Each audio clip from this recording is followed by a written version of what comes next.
মায়ের হেসেলে আপনাদের স্বাগত। আজকে দেখাবো একদম সম্পূর্ণ নিরামিষ একটি রেসিপি, যার নাম হচ্ছে চাল পেঁপে। আমার ঠাকুমার কাছ থেকে শেখা এই রেসিপি, তাই জন্য আমরা নিয়ে নিয়েছি একটা পেঁপেটা এইভাবে খোসা ছাড়িয়ে নেবেন, তারপর এরকম টুকরো টুকরো করে জলে ভেজাবেন, তারপর গ্রেটারে এভাবে গ্রেট করে নেবেন।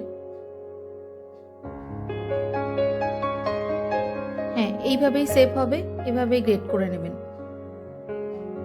এর জন্য লাগছে আমাদের গোটা গরম মশলা, শুকনো লঙ্কা, জিরে, তেজপাতা, এক বাটি গোবিন্দভোগ চাল জল দিয়ে ভালো করে ধুয়ে নিয়ে ছাকনার মধ্যে শুকোতে দিয়েছি। এর মধ্যে কড়াই বসিয়ে গ্যাসে দিচ্ছি 1 চামচ ঘি, তারপরে দিয়ে দিচ্ছি খানিকটা সর্ষের তেল।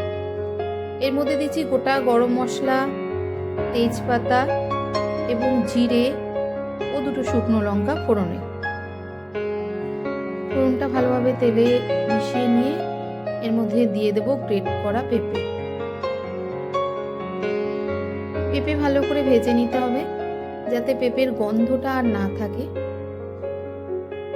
এই অবস্থায় আমি দেব সামান্য আদা বাটা,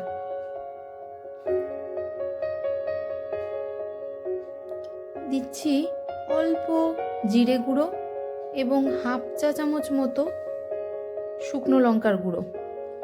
এরপরে ভেজানো চালটা আমি দিয়ে দেব।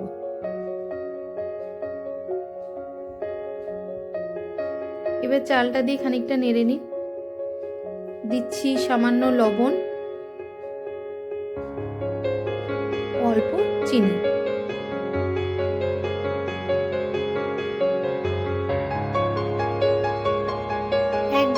ছোট বাটির 1 বাটি চালের জন্য মোটামুটি 1/2 চামচ মতো লবণ এবং 1 টেবিল চামচ মতো চিনি দেবেন।